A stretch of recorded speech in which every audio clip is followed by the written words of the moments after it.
Bonsoir à toutes et à tous et bienvenue dans le Club Pancho. Le Club Pancho est de retour aujourd'hui, ce soir, pour évoquer donc cette magnifique victoire, ce match d'anthologie que nous a proposé donc l'OGC Nice.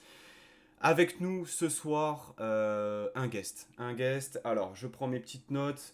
Alex De Castro, youtubeur, streamer, journaliste RMC Sport. Est-ce que j'ai tout dit, Alex, sur... C'est bon, t'as rien oublié, tu as fait le boulot. Tout va très bien. Top, Salut top, top. Pancho, salut les gars, ravi d'être avec vous. Mathis également, donc d'Inside Guns, qui est avec nous ce soir. Salut, ouais. Merci à toi pour ta présence. J'espère que tu vas bien, que tu as passé une bonne journée de dimanche. Bah, déjà, merci à vous pour l'invitation. Et ouais, bah, j'ai passé 80 bonnes minutes dimanche. Ouais. Après, bah, ça m'a niqué ma journée, quoi. C'est con qu'un match dure 95 minutes finalement, quoi, pour l'Olympique Ouais, Lyonnais. c'est un C'est peu terrible. dommage. Nico, est-ce que tu nous entends parce qu'on n'a pas ton retour vidéo? Je vous entends parfaitement, moi. Alors, on n'a pas ta vidéo, donc écoute, pour l'instant, on va faire sans. Si tu pouvais me renvoyer le lien pour avoir le flux vidéo, ce serait énorme. Messieurs, donc Nico Nanino Junior 06, comment ça va Nico? Excuse-moi, je t'ai pas présenté. Ça va super, merci de l'invitation encore. Parfait, on a le retour vidéo, alors coupe juste le son pour qu'il n'y ait pas d'écho. Parfait. C'est bon, Messieurs, tout est bon. on attaque directement pour parler de ce match. Alors, comme je vous l'ai dit justement en introduction, on va commencer par récapituler un peu le contenu de ce match. Donc, victoire 3 buts à 2. Le gym menait 2-0 jusqu'à la 80e minute de jeu. Un carton rouge, une entrée dantesque de Attal. On va parler de tout ça. Il y a beaucoup de choses à dire, mais je pense que dans un premier temps, on va parler des compositions. Parce qu'il y a eu des choix forts qui ont été donc apportés par Galtier. C'était dans les tuyaux avant le match et surtout suite au match de 3. Donc on a eu du Danny Luc qui a commencé en défenseur droit, Thuram qui a remplacé Rosario pour former une paire au milieu de terrain avec Lemina, et Guiri qui a débuté en tant que milieu gauche pour permettre à Delors et Dolberg de commencer devant. Dans un premier temps, Alex, par rapport à ces choix-là, comment est-ce que tu les as sentis dans un premier temps? Est-ce qu'il y a eu de la surprise? Est-ce que tu as été effaré? Est-ce que tu as été plutôt convaincu? Comment tu... Convaincu, pas du tout. J'avoue que quand j'ai vu la compo, je me suis dit, oula, c'est quand même assez particulier ce qui nous tente là. Je m'attendais à ce qu'il y ait des changements, puisque Christophe Galtier l'avait plus ou moins expliqué en conférence de presse, hein, comme quoi il y allait y avoir du changement, que notamment certains joueurs dans l'état d'esprit, ça ne lui convenait pas du tout. Et ce qui était juste, après le match à 3, clairement, tu étais obligé de faire du changement au niveau de certains joueurs. De ne pas voir Attal, par exemple, je n'étais pas spécialement choqué. Moi, j'avais vraiment pas du tout apprécié la prestation de Youssef Attal contre 3, où vraiment, offensivement, il n'apportait absolument rien. Il ne prenait strictement aucun risque. Il ne passait jamais en un contre un. Il tentait des centres au hasard. Il débordait quasiment pas. C'était pas le vrai Youssef Attal. Il y avait un problème. Et donc, qu'il ne soit pas là, ok, je veux bien l'entendre. Mais pour mettre Danny Luc arrière droit, j'aime beaucoup Flavius Danny Luc. Je pense que c'est un très bon défenseur central en devenir, mais c'est un très bon défenseur central.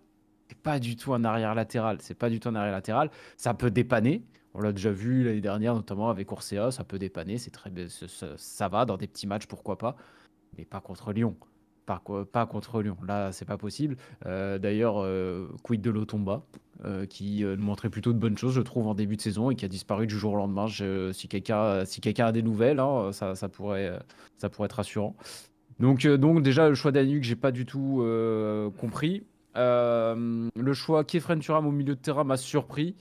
C'est vrai que Rosario était un peu moins bien ces derniers temps, mais dans un match où tu es censé mettre de l'impact face à une top équipe qui a beaucoup d'expérience, bah pareil, Kefren Turam qui te dit qu'il commence à peine à prendre goût au fait de récupérer des ballons, je me dis c'est pas forcément le plus indiqué pour aller au combat face à Bruno Guimaraes et Cacré. Et Gouiri, tu as bien ciblé, je trouve, les trois postes, hein, qui vraiment qui m'ont le plus choqué en tout cas. Gouiri, que j'adore, et rien à dire sur son niveau de jeu, bien évidemment. Mais autant le mettre ailier gauche dans un 4-3-3 comme le faisait Patrick Vieira, je veux bien. Le mettre milieu gauche dans un 4-4-2 et pareil dans un très gros match, je trouve ça quand même franchement limite. Tu as besoin d'avoir quelqu'un qui a du coffre, qui fait des allers-retours, qui va aider Melvin Barr. Euh, Gouiri n'est pas dans ce profil-là. Ce n'est pas un milieu de terrain, c'est un attaquant. Donc j'ai trouvé ça aussi dommage, et d'autant plus dommage parce que ce qui me fait peur, c'est est-ce que ce choix, c'est un vrai choix tactique, ou est-ce que c'est juste une solution pour ne pas avoir à choisir entre lui, Delors et Dolberg? Ça m'a l'air d'être un peu la solution démagogique, quoi. On fait plaisir à tout le monde. Et si c'est ça, comme ça toute la saison, je trouve ça un petit peu gênant. À moins que vraiment il arrive à faire fonctionner tout ça. Mais moi, de ce que j'ai vu contre lui, en tout cas, je trouve pas ça très encourageant. Justement, par rapport à ces choix-là, on se rend compte que le couloir droit, que ce soit le latéral et le milieu, a été totalement remodulé. Je pense qu'il y a une sanction par rapport aussi au match de 3.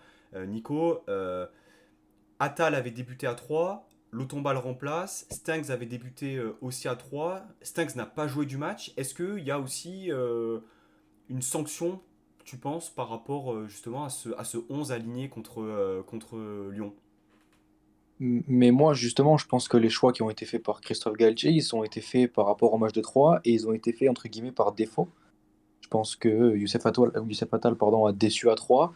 Pourquoi mais pas le Tomba? Peut-être que tactiquement, il voulait sécuriser le couloir, je sais pas, même si Daniluk, défensivement, à droite, il n'a pas trop de repères. Je pense que tous les choix de Christophe Galtier sur ce match-là ont été guidés par une forme de sanction et pour vouloir aussi psychologiquement marquer ses hommes.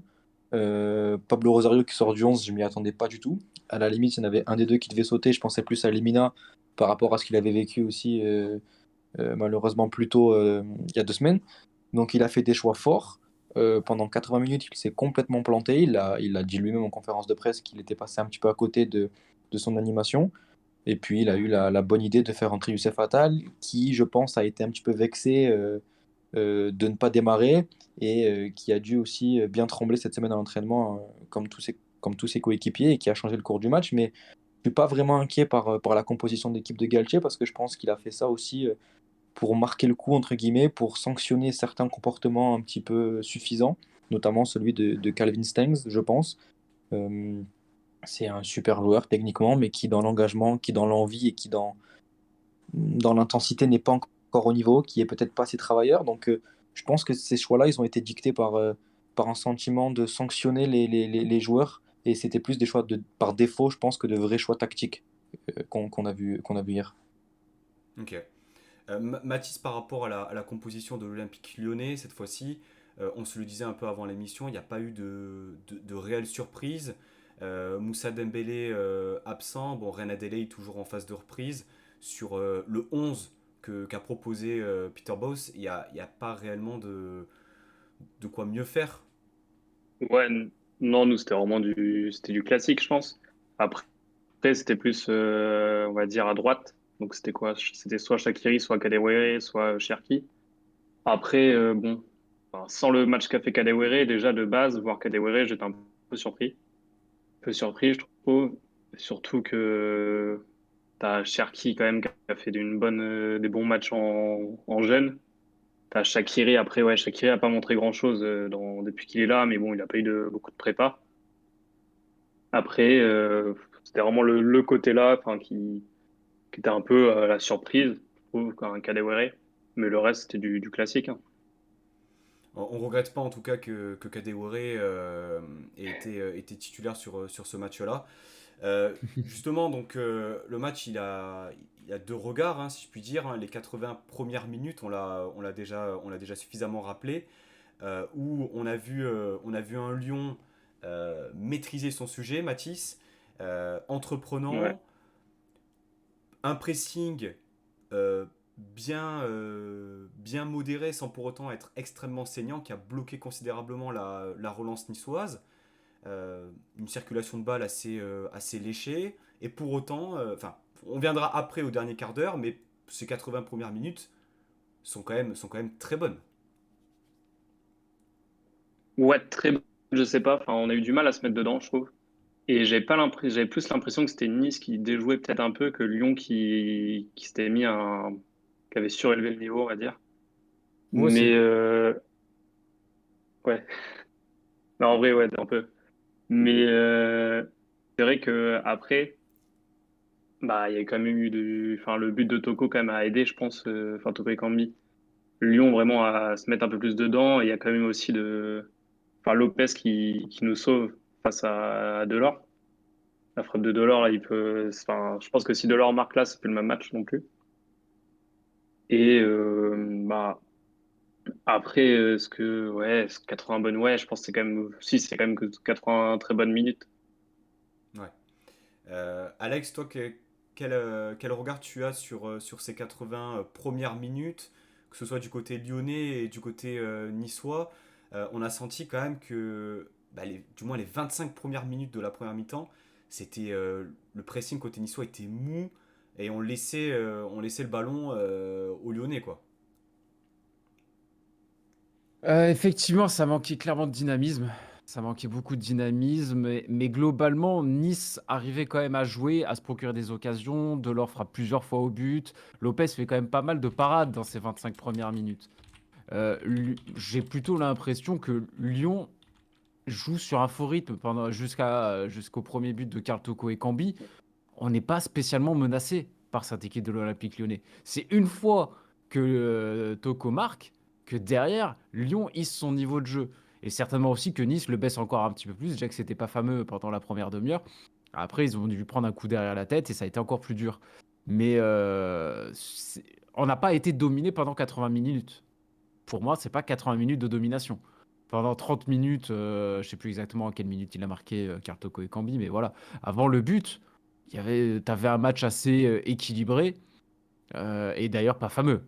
Très sincèrement, on se faisait un peu chier, quoi. Faut le dire. Mais oui, effectivement, après, je suis d'accord, hein, le pressing niçois était trop bas, le bloc était trop bas. Il y avait beaucoup de déchets techniques.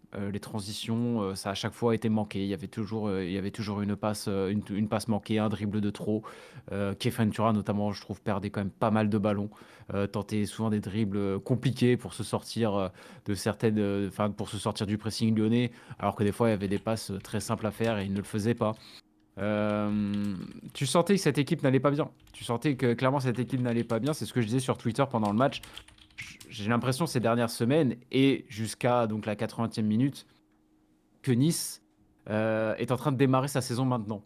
On a l'impression qu'aujourd'hui tout est à faire. Alors qu'on a commencé avec une équipe qui semblait déjà prête, où tout était déjà parfaitement bien rodé, les transitions glissaient toutes seules, tout allait très bien, le 11 de départ semblait déjà plutôt bien défini. Et là non, on se retrouve avec des 11 de départ différents, avec un jeu très hésitant, avec un état d'esprit défaillant, je trouve. Hormis là, sur ce match-là, on peut être rassuré par la fin de match, mais sur tout le reste, j'ai pas reconnu une équipe de Christophe Galtier. J'avais même un peu l'impression de revivre un match de l'Hervira, très sincèrement, avec encore une fois cette équipe un petit peu de gamins qui se regardent un petit peu jouer et qui ne comprennent pas en fait que le football c'est aussi un sport de contact et d'intensité. Mais heureusement qu'il y a eu cette fin de match voilà, pour un petit peu rétablir tout ça et nous rassurer sur la suite des événements. Moi, ce qui m'a quand même perturbé, c'est justement cette absence de maîtrise. Euh, on n'a pas eu le ballon pendant. Enfin, je veux dire, il y a eu les stats, je crois que c'est combien 65-35 en termes de possession. Alors, ne pas avoir le ballon, pourquoi pas? C'est vrai Mais qu'on c'est s'est. pas notre jeu. On C'est n'a pas pas la notre jeu, possession. c'est pas notre jeu, mais se sortir d'un pressing qui n'a pas été saignant, on a quand même galéré. Je veux dire, la Ah première oui, relance, la première là, relance c'est a autre chose. été déplorable. Lyon n'a pas été extrêmement incisif dans le pressing, mais ils ont pas eu besoin de faire plus pour que justement on soit dans la galère. Le nombre de séquences où tantôt Todibo, un coup Dante, un coup Barre qui balance des cachous devant au petit bonheur la chance afin que Dolberg ou Delors se dépatouillent de ça. Moi j'ai. Alors, on a gagné, je suis très content, mais dans le contenu même du match, je sais pas ce que tu en as pensé, Nico. Est-ce que je suis peut-être un peu dur euh, par rapport à ça ou on manquait de maîtrise selon moi? Moi, je suis d'accord avec une chose qu'a dit Alex, c'est que j'avais l'impression qu'en début de saison, l'équipe était déjà prête et que on repart un petit peu de zéro. Je suis d'accord avec ça. Je trouve que sur le match de Lyon, on est dans la continuité des matchs qu'on a fait à Troyes, qu'on a fait à Saint-Etienne malgré la victoire. On manque de fraîcheur, on manque de rythme, d'intensité, on manque de pas mal de petits ingrédients qui font la différence finalement.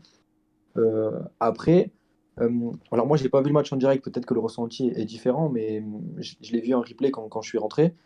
J'ai aussi trouvé une bonne équipe lyonnaise dans la maîtrise qui a réussi à se sortir d'un pressing niçois parfois plus qu'insuffisant.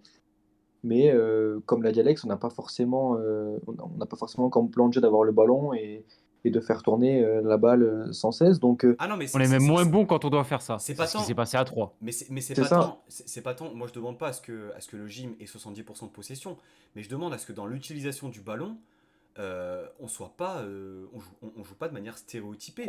Je veux dire, c'était n'importe Aussi, quoi. C'était des passes qui m'a latérales. dérangé, moi, ce qui m'a dérangé, c'était plus l'attitude sans ballon, en fait. Parce que quand on a le ballon, le peu de fois où on a le ballon en première mi-temps, on est plus ou moins dangereux. Alors, même si c'est sur des frappes lointaines, on crée des situations, peut-être même plus que Lyon le score de Toko Ekambi.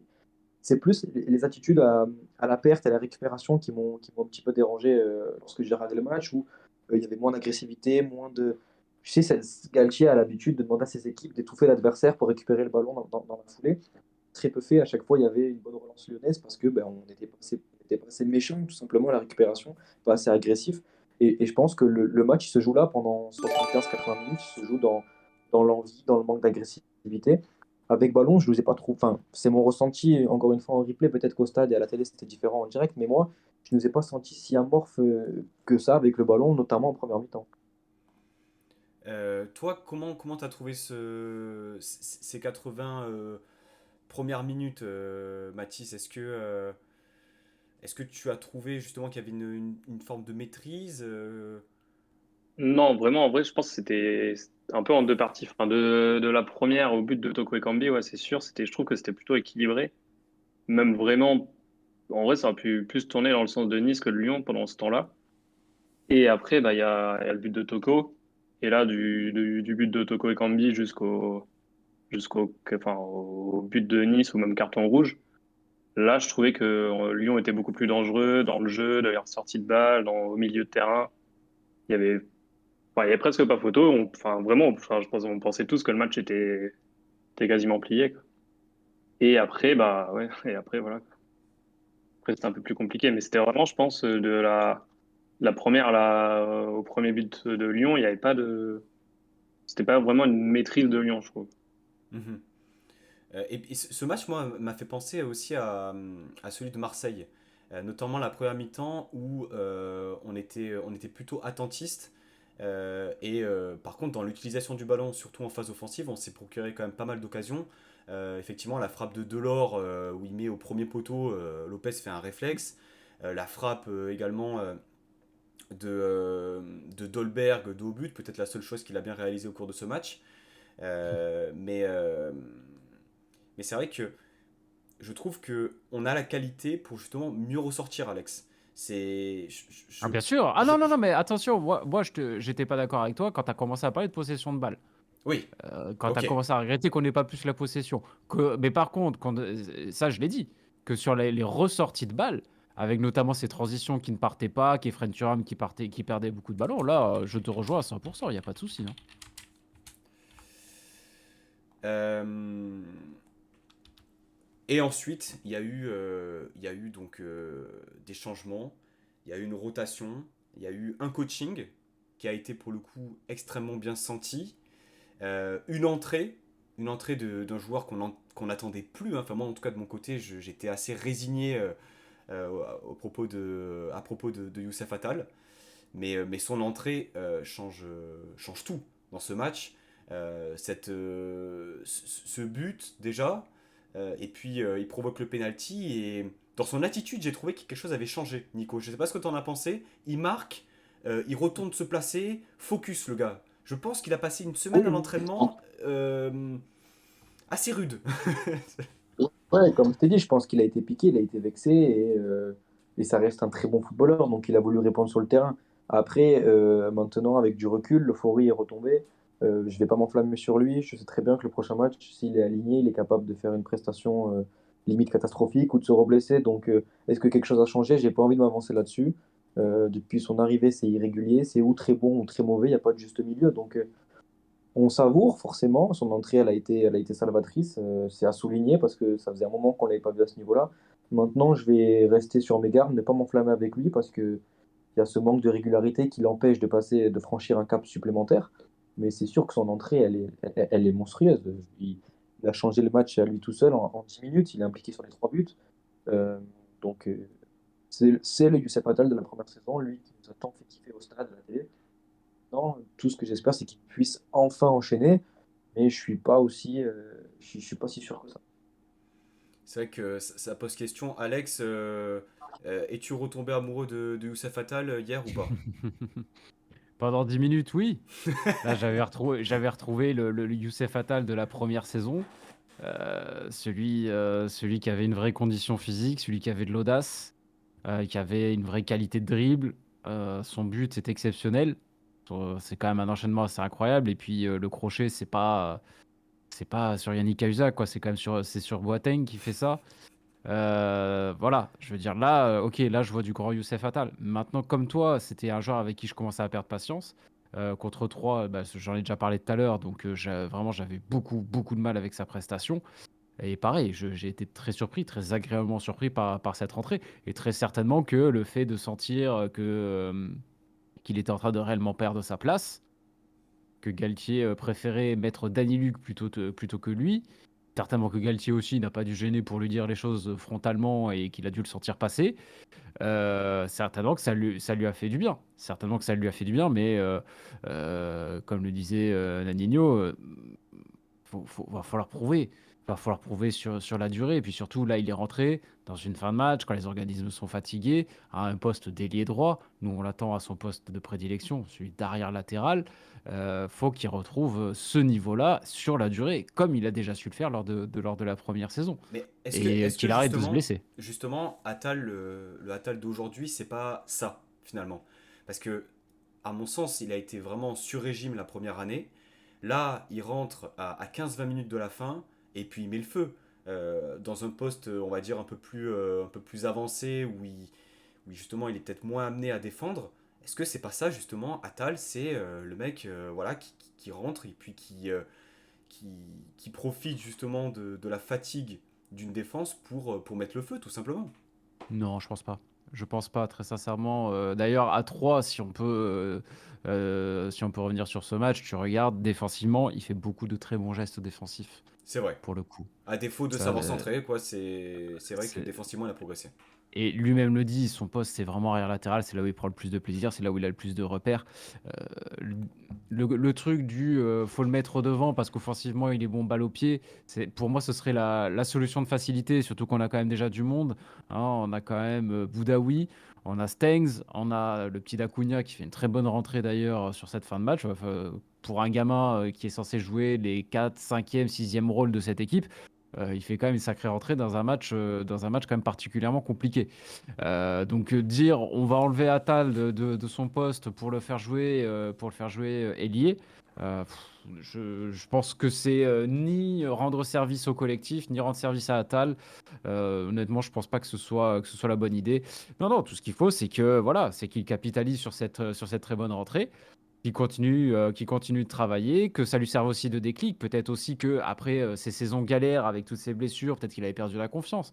Avec un match comme ça, avec voilà une prestation aussi mémorable, peut-être aussi qu'il arrivera à beaucoup plus se lâcher offensivement. Parce qu'on sait très bien que le Youssef Attal de ce début de saison, c'est pas le vrai Youssef Attal. Le vrai Youssef Attal, il est capable de faire beaucoup plus. La théorie du sur-régime, peut-être, hein. Moi, je n'y crois pas. Je pense sincèrement que ce joueur a vraiment, vraiment du ballon et que s'il est au top de sa forme, vraiment, il est tout à fait capable de faire des saisons comme ça. Mais après, encore faut-il qu'il le veuille bien et voilà, qu'il arrête avec les soirées, les chichas et compagnie. Oui, non, mais c'est vrai, je pense qu'effectivement, il aurait intérêt de travailler plus sur son professionnalisme que finalement ses capacités, parce qu'il en a, mais moi, je sais pas, je suis peut-être un peu plus pessimiste que toi au sujet de Attal. Je Je pense sais pas que s'il va y arriver, je sais pas, hein. Ah, mais en tout cas, en tant que supporter Mais niçois, il peut le faire. on lui souhaite de retrouver un niveau semblable à sa première saison. Mais, tu l'as dit aussi, on a des joueurs offensifs qui sont de bonne qualité, et notamment dans son milieu, on a quand même du Stangs, on a du Boudaoui, même si on y reviendra, c'est plus son poste, je pense que là on l'a compris aussi. On a du Dacunia, on a du Claude Maurice qui peut rentrer aussi sur un côté. Finalement, on n'a plus trop besoin de ces éclairs de génie. C'est bien quand ça vient comme ça ponctuellement, mais on veut d'un latéral droit qui sache défendre et qui sache être dur sur son adversaire. Et puis finalement, tant pis s'il n'y a pas de percée fantastique comme il en a fait tant lors de sa première année. Bah, dans ces cas-là, alors son match à 3 est bon. Non. Mais c'est ce que Ah j'essaie si, d'expliquer. défensivement, il a été bon. Oui, oui, oui. C'est qu'en Oui. fait, Et là, aujourd'hui, à 3, il a correspondu à tes attentes. Ouais, non, mais attends. Sa qualité de centre. Sa qualité de centre. Oui, tu viens de me dire, on attend d'un latéral qui sache bien défendre. Dans un premier temps. On n'a plus Mais besoin d'éclairs de génie. non, mais éclair de génie, j'entends ces folles courses vers l'avant où justement il arrive à battre une défense limite tout seul. Je veux dire, quand il y a de l'espace, il en a eu de l'espace à 3. Les centres, mais c'était pas des centres qu'il a envoyés. J'avais l'impression de Non, voir mais la qualité de centre était dégueulasse. Hassan Kamara l'année dernière. C'était pas possible, quoi. Ah ouais, mais ça, on est c'est d'accord. justement ce que j'essaie d'expliquer tout à l'heure, c'est que c'est ou très bon ou très mauvais. Et il faut qu'il travaille là aussi là-dessus. Que dans un jour où peut-être il se sent moins bien, il a de moins bonnes sensations, il soit capable d'avoir un minimum de niveau pour répondre présent. En début de saison, il fait une interview où il dit: J'ai compris que maintenant, au lieu de faire 10 montées, je vais en faire une ou deux bonnes ou très bonnes. C'est sur ça qu'il faut qu'il travaille. Parce qu'après, c'est un profil de joueur qui va être dans la provocation, qui va être dans l'effort, qui va être dans les courses à haute intensité. Tu peux pas le changer.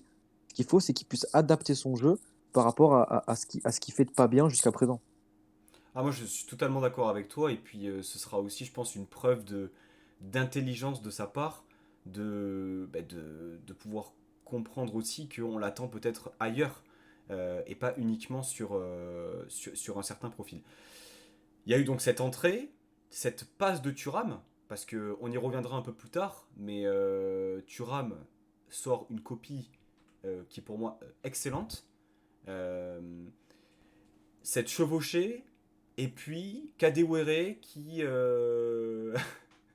Mathis, il se passe quoi? Et non mais on en a parlé avant l'émission. Il y a le geste, qui est pour moi justifié à mort un carton rouge, mais l'incompréhension dans son visage après, tu sais quand il sort, qui dit à Melvin Barr, il dit à Melvin Barr, limite, non mais arrête, fais pas du cinéma, non mais attends, à deux doigts tu lui casses la cheville, arrête, cher ami. Ah, mais j'espère qu'il. Enfin, là, ouais, enfin, ça se voyait, de toute façon, il se passait rien dans sa tête, là. Enfin, il a pas.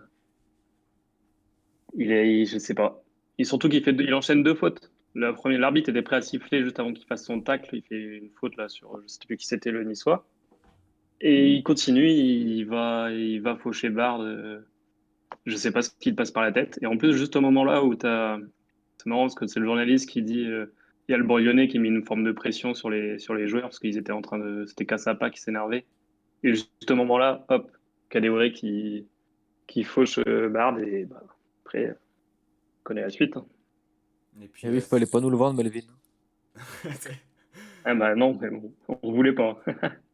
non mais c'est vrai qu'il y a eu quand même un concours de circonstances énorme avec donc ce 2-1 de Attal, le carton rouge dans la foulée, l'apport des nouveaux entrants, et puis encore une fois Attal avec une percussion vers l'avant qui provoque ce penalty. À ce moment, Alex, qu'est-ce qu'on se dit à ce moment-là? C'est inespéré, c'est mérité, le mental a fait la différence. Qu'est-ce qu'on se dit? Parce que à chaud, c'est un scénario dingue, quoi. Ouais, c'est vrai que c'est assez dingue. C'est inespéré. C'est inespéré, honnêtement. Celui qui me dit après ce match-là, oui, c'est totalement mérité. Ouais, non, là, le supporterisme a ses limites. Mais qu'est-ce que le mérite? Qu'est-ce que le mérite? Qu'est-ce que le mérite? Oui, bon, là, Vous avez 4 heures. on peut, Vous avez ouais, 4 si heures, tu veux, les gars. on peut faire toute une émission. Et en plus, c'est un sujet qui me plaît bien. En plus, j'aime bien ce côté un peu philo-foot. Ça, j'aime bien. Mais là, je pense que là, je risque de monopoliser la parole un peu trop longtemps. Donc, enfin, en tout cas, sur l'ensemble du match, c'est pas mérité. Maintenant, évidemment, après, le match, c'est 90 minutes. Et là, sur la fin, on l'a fait. Et tant mieux. Tant mieux. Après, effectivement, T'as une entrée d'Atal incroyable, t'as ce geste de Kadewere qui est quand même. Alors, moi, j'entendais les commentateurs d'Amazon qui te disent oui, Kadewere, il est pas méchant, comme s'il fallait atténuer un petit peu le Ouais, truc. c'est ça. Je veux bien que ce soit pas un habitué des mauvais gestes, y a pas de souci. Mais le geste, c'est un attentat. Ah oui, c'est. Je veux dire, c'est Cyril Roll Des qui pieds fait Nicolet, ça, c'est Cahuzac qui fait ça. Il y a pas de ah, il est gentil, il y a rien, il y Ah, a mais pas de Cyril débat Roy, en il aurait fait. craché dessus après. Oui, certainement. Mais il y a juste pas de débat. Et en fait, donc le passif de Kadewere, oui, ok, c'est un attaquant, il maîtrise pas son geste, tout ça. Il maîtrise pas son geste. Attaquant ou pas, quand tu tacles les deux pieds décollés et que tu atterris sur la cheville, pardon, c'est que tu vas pour faire mal. Tu vas franchement pour faire mal. Ou alors c'est que vraiment tu as les fils qui se touchent à un moment donné et tu sais plus ce que tu fais. Dans ces cas-là, faut consulter. Mais clairement, le geste est absolument immonde. Mais après, bon, nous, le joueur n'est pas blessé et derrière, Lyon se retrouve à 10. Donc au final, ça nous arrange. Au final, ça nous arrange. Mais à 11 contre 11, je pense pas qu'on revient. À 11 contre 11, ça m'étonnerait. Il y a Alex qui nous demande sur le chat, à votre avis, le coup de Kadewere mérite combien de matchs d'exclusion? Alors, selon vous, ça mérite combien ça? Bon, moi, je leur mettrais 3, dont un avec sursis, et voilà. Parce Ouais, je que- pense aussi.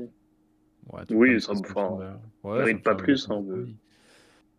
Bah, Ouais. s'il avait Après, été gravement blessé, si tu lui pètes la Oui, cheville, ouais. en fait, c'est ça le Ah ouais, truc, ouais, c'est avec que la dire, si blessure, tu ouais, lui c'est pètes sûr. la cheville, tout le monde te dit, ah, faut lui mettre 6 mois, tu vois. Ouais, Et ça choquerait ouais, personne. carrément. Et comme le joueur ne s'est pas blessé, du coup, on va dire, ah, bon, on lui met 3-4 Ah matchs et ouais, c'est ça ira, ça. tu vois. Mais Mm. techniquement, le geste pourrait valoir une très lourde suspension, et ce serait logique. On n'est pas obligé d'attendre que le joueur se fasse fracasser et qu'il ait vraiment une longue absence pour sanctionner sévèrement. En soi, c'est contre-productif. On le fait tous, on a tous ce raisonnement, mais en soi, c'est contre-productif.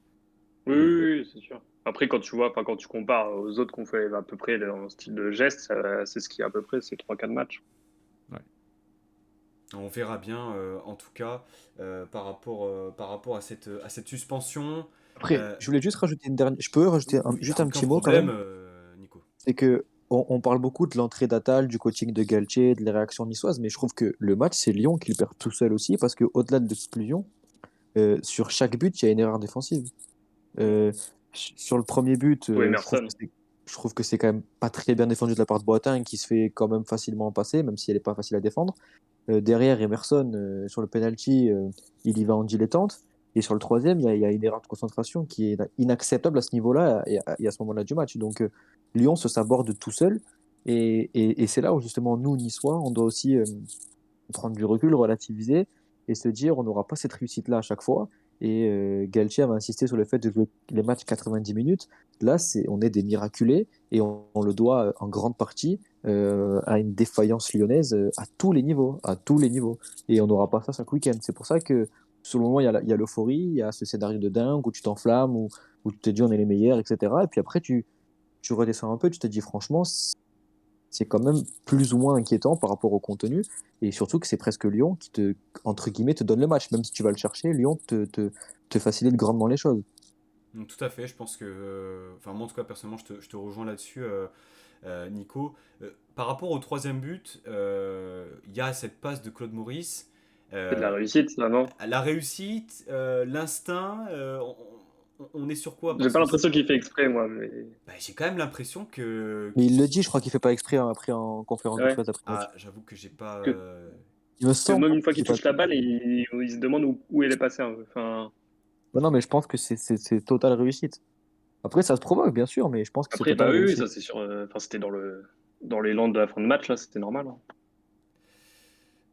Eh bien, écoutez, est-ce que il y avait d'autres choses par rapport au match en lui-même que vous souhaitiez rajouter au contenu Ouais, même? moi, une petite chose, si Alors, possible, sur Casper Dolberg. si c'est une performance individuelle, je pense que on peut passer Ah ouais, bien directement sûr. justement à la prochaine rubrique. Eh bien, écoute, vas-y, Nico, je te lance sur Dolberg. Qu'as-tu pensé de son match? Décevant pour la énième fois. Il y a un Dieu sait écho. que Il y a j'apprécie. un écho, Nico. Alors attends, parce que j'ai dû recharger la caméra, c'est bon? Ouais, c'est bon.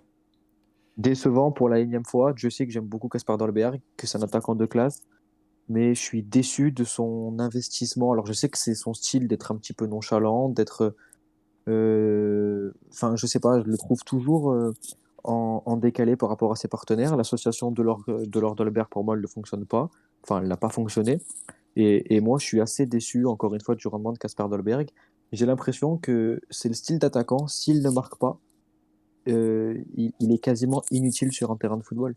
En tout Ouais. cas, Ça chez s'appelle nous. un avant-centre. Non, quand tu regardes Karim Benzema, alors c'est Ah, mais des ouais, échelles ouais, c'est différentes. le pire exemple. Mais non, Karim mais je te parle de Benzema, il joue 10, profil. c'est numéro 9 en même temps. C'est un Mais justement, extraterrestre. Amine Gouiri est capable de marquer des buts et de faire jouer son équipe. Tu vois ce que je veux dire? Kasper Oui. Dolberg, Mais Oui, mais est-ce que tu serais déçu d'avoir. Enfin, je sais pas, quel âge tu as? j'ai 21 ans. T'as 21 ans, ouais, donc t'as peut-être pas connu trop cette époque, mais bah, tu vois qui c'est en tout cas, et t'as certainement vu des matchs. David Trezeguet, tu Oui, oui, dirais bien la même sûr. chose de lui? Mais Tu David dirais, Trezeguet, je pense t'aurais pas voulu que. d'un David Trezeguet, tu vois? Bah, pareil, Bien lui sûr, aussi, dans le jeu, il bien était sûr, mais inexistant, hein. déjà, il Alex, marque. est-ce que tu serais en train de comparer Trezeguet et Dolberg ou pas? Dans le profil de jeu. Je dis pas que Dolberg est aussi fort que Trezeguet. Je parle de registre de jeu. C'est les mêmes débats que Mauro Icardi au PSG quand il était fit, en début sur sa première Non, saison. pour moi, le débat, il n'est pas là. Bah, Pour moi, bien le sûr. débat, il est que on a souvent reproché à Kasper Dolberg. On a souvent dit que dans une équipe avec une seule pointe, on pouvait comprendre que Kasper Dolberg soit esselé, peu de ballons. Là, il est à deux pointes, il a des joueurs qui sont mobiles autour de lui, et je trouve qu'il ne se rend pas suffisamment disponible. Alors, je veux bien que ce soit un profil de finisseur avant tout, mais j'aimerais. Je te dis pas qu'il va venir décrocher et dicter le jeu. Il y a déjà des joueurs qui le font à sa place, mais je le trouve trop éteint, trop absent dans un match, et c'est pas la première fois que ça arrive. Et moi, c'est ça qui me dérange avec lui. J'aimerais le voir plus souvent participer au Est-ce jeu. que Alex, En plus, selon toi, c'est un problème justement de compatibilité avec Delors, la prestation de Dolberg, ou il y a autre chose? Que la compatibilité avec deux. Enfin, que les deux soient compatibles, moi je le pense. Après, une association, ça se travaille sur la durée. Les mecs, exactement. ils se connaissent à peine. Donc pour ça, je serais beaucoup plus patient. D'ailleurs, Dolberg-Gouiri, la saison dernière, on voyait pas forcément trop l'entente. Aujourd'hui, elle est quand même beaucoup plus visible quand les deux sont associés. Donc ça, c'est une question de temps. On verra si ça marche, si ça marche pas. En tout cas, c'est pas ce qui m'inquiète le plus. Maintenant, demander à Dolberg de plus participer à son jeu, ça veut dire le faire jouer contre nature. En fait, Dolberg, c'est toujours pareil. C'est-à-dire que Dolberg, quand il va marquer un but, deux buts dans le match. Bah en fait, tout le monde, on en a plus rien à foutre en fait de son apport dans le jeu parce qu'il a marqué. Non, Mais quand il a pas marqué, on va te dire, ah, mais il apporte pas dans le jeu. Mais non, c'est non, je pas pense son qu'il y a jeu en une fait. nuance à Il n'est avoir. pas fait pour Je, ça. Il n'est pas fait ben, je suis pour pas ça. d'accord. Je suis pas d'accord avec toi parce que, par exemple, je trouve que c'est un attaquant, contre Marseille, il l'a fait par moment. C'est un attaquant qui est très très fort sur sa première touche de balle. Il est capable de conserver des ballons dans des situations très délicates, de faire une déviation de grande classe, et il l'a déjà fait. Et je pense que, je te dis pas qu'encore une fois, qu'il doit être omniprésent dans le jeu, comme le font certains. Tu l'as dit toi-même, C'est. il y a déjà les joueurs qui décrochent. Il y a déjà Delors qui tourne autour. Il y a déjà Mais Gouiri qui justement, tourne quand, autour. Il quand y tu a es en des ailiers. difficulté, tu n'arrives pas Reste à devant. ressortir, que tu n'arrives pas à poser le pied sur le ballon, quand tu as un gabarit, un profil pardon, comme Dolberg qui est capable sur la première touche de balle de conserver le ballon ou de faire la déviation nécessaire pour amener cette dernière passe, pour amener ce décalage, je trouve ça dommage qu'il soit sans cesse effacé.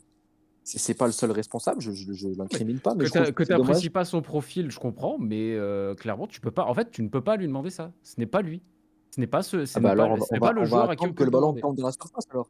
Mais bon, moi je trouve que Bah c'est ouais. dommage de se priver d'une première touche technique de qualité parce qu'il en est capable. Je l'ai vu contre Marseille sur certaines actions. Il était capable de conserver des ballons, de venir décrocher, de faire cette première déviation pour faire partir l'adversaire, le coéquipier dans le dos de la défense. Moi je le pense capable. Je te dis pas de le faire sur chaque action, mais de le faire plus souvent. Contre Lyon, je l'ai trouvé éteint, complètement éteint. Ça veut dire que le Ouais. jour où ton équipe est en difficulté, tu ne peux pas compter sur lui. Ah oui, mais c'est le but des neufs à l'ancienne, hein. C'est comme ça. C'est comme ça avec eux. Bah, Ces mecs-là, alors, tu dans ne ce les cas-là, la verras plus, question tu ne les vois plus, tu ne les vois plus dans les matchs compliqués. Bah, C'est la le question problème. du profil peut se poser alors. Dans ces cas-là, fallait pas le recruter. Si je peux apporter euh, je veux dire, un élément par rapport à Dolberg, au-delà des performances qui sont en ce moment un peu compliquées, au-delà de la compatibilité, moi ce qui m'inquiète c'est le... Là, je veux dire, on a un mec comme Delors qui est hyper complet, qui sait jouer de la tête, qui sait jouer de haut but, qui est très altruiste quand il y a besoin de l'être, qui se donne et qui finit, qui se donne à fond. Donc forcément, on fait la comparaison, ne serait-ce que par rapport à la dimension mentale. Moi, ce qui m'inquiète avec Dolberg, c'est qu'il il n'a aucune émotion. Ça, c'est Euh, son style, je pense. Ouais, mais Ça, c'est moi. Sa personnalité, c'est ouais, pareil. mais Ça, Je ça pense que c'est changera moins pas. problématique, ça. Peut-être si vous qu'il n'est pas voulez, fait, par contre, pour jouer dans une équipe du Sud. Je sais pas. Peut-être c'est une question qui se pose. Peut-être qu'il est plus fait pour un championnat allemand, dans des contextes différents, j'en sais rien. Mais je pense que ça, c'est le problème. Je pense pas qu'il soit là. Même si je pense qu'il a une fragilité psychologique, ça, je pense que c'est vrai. En même temps, il n'a pas été aidé depuis son arrivée ici. Je pense que c'est son C'est style, c'est vrai. sa manière d'être. Donc, à la limite, qu'il n'ait pas d'émotion sur le terrain, qu'il sourit pas quand il marque, à la limite, j'ai envie de te dire, on s'en fiche un peu. ouais. Moi, c'est son attitude sur le terrain euh, qui me dérange par moment, en fait. Bah écoute, oui, mais tu, tu notes quand même que sur ce match-là, la seule chose qui fait de bien, et je l'ai cité tout à l'heure, c'est le contrôle de haut but et la frappe qu'il met et qui est arrêtée par Lopez, Alex. Dans le jeu, sinon, ce serait quoi la solution alors par rapport à Dolberg pour la compatibilité devant? La compatibilité devant, ça viendra au fur et à mesure des matchs. Mais Il la y a un écho, Nico. compatibilité, il y a quoi? Je parlais à Naligno, il y a un écho du coup, je pense, de ton côté. Pardon, Alex. Tu vois. Non, non, pas de souci. La compatibilité, encore une fois, ça c'est un truc, ça faut de la patience, et puis surtout, il va falloir que Galtier trouve sa doublette. Faut qu'il en installe une. Encore une fois, si à chaque match il hésite entre Dolberg, Delors, Gouiri et que ça tourne tout le temps, la compatibilité, tu la travailleras pas. Donc déjà, Galtier a du travail là-dessus. Après, il faut qu'ils aient les automatismes. Et justement, tu t'en parlais tout à l'heure, Nico. Bah, si tu as déjà Delors dans ce rôle, ou Gouiri dans ce rôle d'attaquant qui décroche, qui participe au jeu, bah, si tu en as un deuxième qui fait exactement la même chose, bah, c'est contre-productif. Ça veut dire que tu vas te retrouver avec deux joueurs dans les mêmes zones, deux joueurs qui vont faire les mêmes choses. Alors que non, au contraire, tu as plutôt besoin de Dolberg, tu as besoin de lui dans son registre de jeu, dans ce qu'il sait faire, c'est-à-dire jouer en neuf, prendre la profondeur, sentir les bons coups, bien se placer, savoir se faire oublier des défenseurs. Après, effectivement, faut aimer ce genre d'attaquant. Faut aimer ce genre d'attaquant et c'est un type d'attaquant qui n'est plus à la mode. Je comprends Aujourd'hui, ce que tu veux l'attaquant à dire, la mais mode, c'est Firmino, c'est Benzema, c'est des mecs comme ça. Mais sauf qu'en fait, on se rend pas compte qu'on est en train de prendre, l'exception et on demande la règle. Mais des Benzema et des Firmino qui sont capables à très haut niveau de jouer, ou Harry Kane aussi a cette capacité-là, de jouer numéro 10, d'organiser le jeu, mais aussi de se retrouver dans la surface, c'est surhumain. Ce sont des extraterrestres. Ces mecs-là, on les aura pas à Nice. Ou alors ça veut dire qu'Ineos se décide vraiment à sortir le chéquier. Moi, non, je mais dis pas non, hein. je te dis pas d'en arriver à ce point. Je pense qu'il y a une nuance et un juste milieu à trouver. Je te dis pas qu'il doit venir sans cesse décrocher, encore une fois, mais moi, je trouve quand même, mais ça, tu pourras pas me l'enlever, qu'il est trop souvent absent dans un match quand l'équipe est en difficulté. Et je pense qu'il a la qualité, et c'est pour ça que en quelque sorte, je lui en veux. J'ai C'est pas que je dit qu'il pense ne qu'il l'était pas. J'ai dit que c'est son jeu et que c'est normal en fait. et son jeu, il peut C'est le ça en faire fait. Je te évoluer. dis, je te Je veux dire, contredis pas en soi. non, mais Je te dis même que je je comprends, comprends et que tu c'est un n'apprécies débat pas. intéressant. Non, mais c'est un débat intéressant parce que si je savais qu'il n'était pas capable de le faire, je lui reprocherais même pas, mais je pense qu'il est capable de le faire. Parce que justement, il a cette première qualité technique qui est forte, et il a un gabarit imposant, il est capable d'encaisser les coups, de se retourner. Et moi, c'est ça qui me dérange, c'est que j'ai l'impression que des fois, il paraît même résigné, et il se dit, bah, tant pis, je viens pas offrir une solution à mes coéquipiers. Tandis qu'Andy Delors, par exemple, même si c'est un profil totalement différent, il va tenter, il va venir décrocher, il va partir en profondeur. Kasper Dolberg, il y a zéro variété dans son jeu. Et je pense que même pour sa carrière personnelle, à terme, ça pourrait être une limite.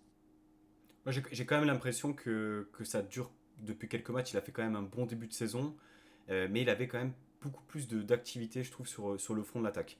Euh, on va parler d'un autre joueur et d'une autre performance. On l'a évoqué un peu rapidement tout à l'heure. C'est celle de Kefren Turam. Alors déjà, c'était surprenant de le voir titulaire sur ce match-là. J'avoue qu'à première vue, je l'ai trouvé perdu sur le terrain. Mais le deuxième visionnage de ce matin a complètement changé mon avis sur sa prestation, puisque en fait, il a fait une prestation excellente. Alex, je ne sais pas comment tu l'as trouvé de ton côté. Lemina à côté était en difficulté et il a surnagé au milieu de terrain, quoi. Je te trouve peut-être un poil excessif. Euh, première période, enfin non, en vrai, en fait, je l'ai trouvé à l'image du match en fait. C'est-à-dire que quand les choses n'allaient pas, il n'arrivait pas à élever le niveau de jeu. Je l'ai trouvé qu'il perdait beaucoup de ballons. Beaucoup de dribbles compliqués, mal assurés. Je me pense notamment à un moment donné où il a une opportunité de frapper l'entrée de la surface de réparation. Il préfère faire accrocher trop long et au final, l'occasion est gâchée.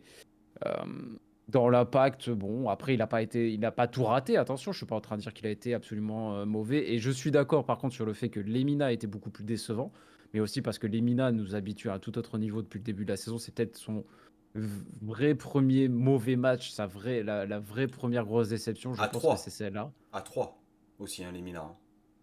À Ah. 3, j'ai trouvé quand même qu'il avait montré des choses en première période. Hmm. Sur l'ensemble du match, je trouve qu'il est beaucoup plus décevant contre Lyon que contre 3. Contre 3, en première période, franchement, il fait quand même de très très bonnes choses. Il fait du Lemina. Là, pour le coup, contre Lyon, je l'ai vraiment trouvé très très très décevant.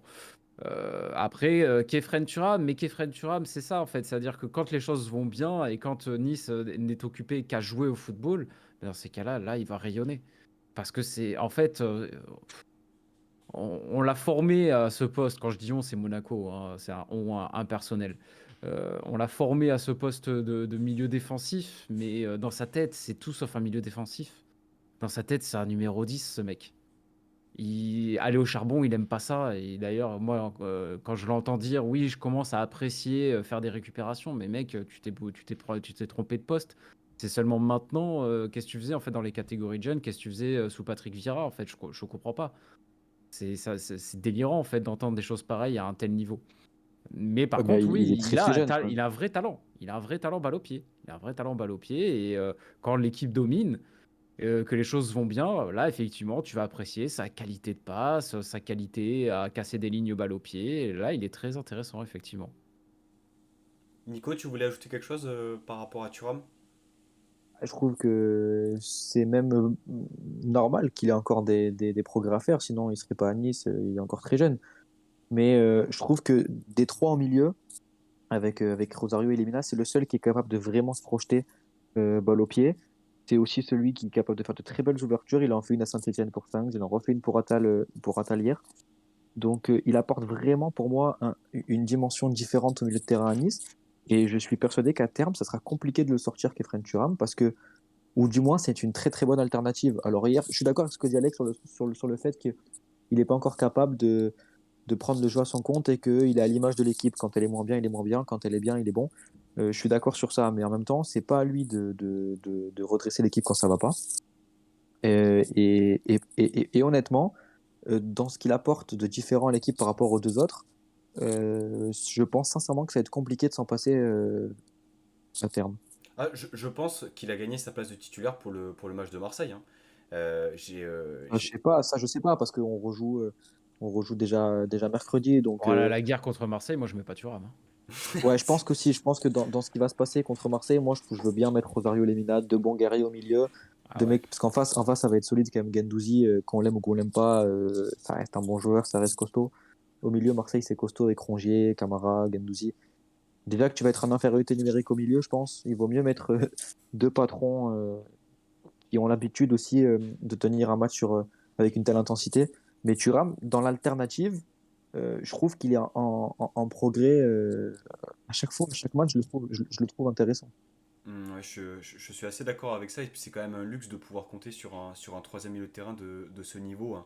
Parce que on n'a pas des remplaçants, mais on a des entrants. Ben, on Ça, c'est... espère voir Boudaoui aussi à ce poste-là. À un moment donné, je pense que Boudaoui, sur le côté, il est bridé. Donc on aimerait bien aussi le voir au milieu de terrain, voir ce que ça donne. Je ne dis pas que ça serait forcément une réussite dans un milieu, dans un double pivot, mais au moins pour voir ça peut donner. On nous dit que physiquement, c'est l'un des plus forts, qu'il est capable d'enchaîner des courses à haute intensité, et on le voit pas dans ce registre-là, donc c'est Est-ce que dommage dans ça aussi. l'esprit de Galtier, il est pas trop petit pour jouer dans un double pivot? Ouais, c'est possible, il y a plein d'interrogations qui méritent d'être posées, mais c'est dommage de ne pas le tenter parce que je pense qu'il a aussi les qualités athlétiques pour, euh, pour apporter encore un autre profil que les trois autres.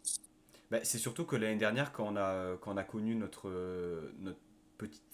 bonne période, c'était justement avec ce remplacement de Boudaoui. Alors c'était un poste de numéro 6, mais c'est lui qui rayonnait au milieu de terrain hein, à cette période-là. Donc Donc j'attends de voir pour la suite. Mathis, par rapport aux performances des Lyonnais, Ouais. est-ce qu'il y a des joueurs, toi, qui t'ont interpellé, que ce soit de manière positive ou négative? Bah, on va commencer par le positif, parce qu'il y a un peu moins à dire. Positif, il y a, bah, de toute façon, moi, c'est toujours les mêmes, en fait. En ce moment, c'est Aouar qui est dans une très bonne période. Il propose beaucoup de choses. Sa relation avec Paqueta, c'est de mieux en mieux. En tout cas, sur les matchs là, de Lyon, c'est quand même de mieux en mieux. Bah, Paqueta, par contre, un peu fatigué. Sentait qu'il n'a pas apporté comme il apportait, enfin, comme il apporte depuis le début de la saison. C'était quand même bon, mais c'était pas du grand Paqueta, on va dire. Et après, moi, ce qui m'a Boateng. vraiment. Ouais, Boateng, ouais. Boateng, Boateng, l'ouverture sur le but, pied La ouais, son gauche, mauvais classe. pied, ouais. Après, il se fait c'est... Ouais, bien Boateng, ouvrir aussi à la fin. Mm. Oui, oui, c'est vrai, mais Ouais. il y a peu quand même de défenseurs centraux qui Mais, sont capables de mettre une ah oui, ouverture oui, oui. mauvais pied enfin, qui fait passe D, quoi, limite. Ah oui, non, mais Boateng sont là. Ouais, après, le seul truc à lui dire, c'est peut-être sur Attal. À mon avis, ça s'attend pas à ce qu'il aille sur son. Parce qu'Attal, quand il marque, c'est avec son mauvais pied, non? C'est avec son Ouais, mauvais c'est pied. son pied gauche. Ouais, c'est mauvais Ouais, à pied. mon Et avis, il puis en s'attend pas à plus, ça, mais. puis surtout, t'as Delors qui attend le ballon au point de pénalty. Ouais, Moi, voilà. perso, j'étais prêt à insulter Attal de ne pas lui avoir donné le ballon. Heureusement qu'il marque derrière, hein. Bah Parce ouais, ouais, qu'en c'est ça. À vrai, il mon doit avis, 100 Boateng, fois il faire la s'attendait pas passe. du tout. Moi, Ouais. j'aimerais te poser une question, Mathis. Au niveau du coaching de Alors, il y Peter a un Bosz, écho. Nico, il y a un écho. Si tu peux ah, couper ton... à chaque fois, ça se. Il y a, à propos du coaching de Peter Bosz, j'ai vu sur les réseaux qu'il a été pas mal critiqué à ce niveau-là, parce qu'en termes de jeu, ben, on le sait, c'est du Peter Bosz, ça joue très bien au ballon. Mais en termes de coaching, j'ai du mal un petit peu à comprendre ce qu'il fait. Tu vois plus Ryan Cherki alors qu'il était intéressant, notamment en espoir sur une bonne dynamique. Il laisse Ouais. Kadewere tout le match alors qu'il est pas très bon. J'ai pas. Bah là, franchement, on n'a pas trop compris. Parce que depuis le début de la saison, les changements, on va dire, ça va. Des fois, il a un peu du mal à. Enfin bon, après, c'est sa vision du jeu, c'est normal, hein, on n'est pas à sa place. Mais là, Kadewere, ouais, personne ne comprend. Là, c'est un peu. Ça se voit qu'il est cramé, qu'il fait un match dégueulasse.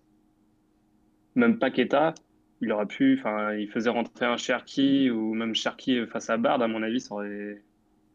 Ben, c'est ça, Enfin, surtout qu'il était dans une bonne dynamique. C'est pour ça que. ouais, parce que de base, il a voulu mettre Kadewere bah, justement pour Bard, enfin, pour jouer sur Kadewere, parce que Bard est plus petit physiquement, pour le mettre une pression physique. On n'a rien vu du match. D'ailleurs, Barr, Et je après, trouve que, si je peux me permettre une petite parenthèse, excuse-moi, mais Barr, ouais, respect à lui parce que je trouve que c'est sur l'ensemble du match, même quand Nice n'allait pas bien, c'est le seul qui a été au niveau dans l'impact, dans le Ouais. pressing, dans l'intensité, tout ce qu'il faisait. Il a ressorti du ballon aussi plusieurs fois, même balle au pied, il arrivait à éliminer un joueur et essayer de ressortir le ballon. C'est le seul qui pour moi était réellement au niveau et Dante aussi également. Mais Barr vraiment m'a impressionné dans ce match. Le voir faire ce genre de performance, sûrement que face à son club formateur, il va avoir une certaine patate, une certaine envie de vraiment ouais. se montrer. Ça inspire le respect, je trouve. Bah, ouais, surtout, je crois on apprenait la veille que. Je crois qu'il y avait un truc qui était sorti comme quoi il voulait pas forcément partir de Lyon, mais que c'était un moment où Lyon avait besoin de finances. Du coup, bah, à mon avis, il a dû le dire, ça a dû le motiver un peu. Bah, il a quand Et même un ouais, il tatouage d'un a. lion avec une couronne sur le bras, donc à partir de Ah là, bah ouais, là. Ah bon. bon? Apparemment, il va faire l'aigle sur l'autre, donc ça va. Ah, je l'aime un peu moins d'un coup là. Je l'aime un peu moins d'un coup là, le petit Melvin, hein. Mais par contre, Ouais, j'espère juste, parce son qu'on club, n'a hein. pas de nouvelles de Ryan Cherky, j'espère juste qu'il n'est pas resté bloqué à l'aéroport. Ouais, bah Parce là, bon, je que sais même pas, il s'est même pas chauffé. ouais, j'aimerais bien le Je crois garder, qu'il moi. avait. Non, mais là, oui, mais comme il a mis dans le chat, là, si Cherki, à mon avis, il rentre face à Bard, c'est plus pareil. Mais bon, après, je sais pas pourquoi il a ce Kadewere.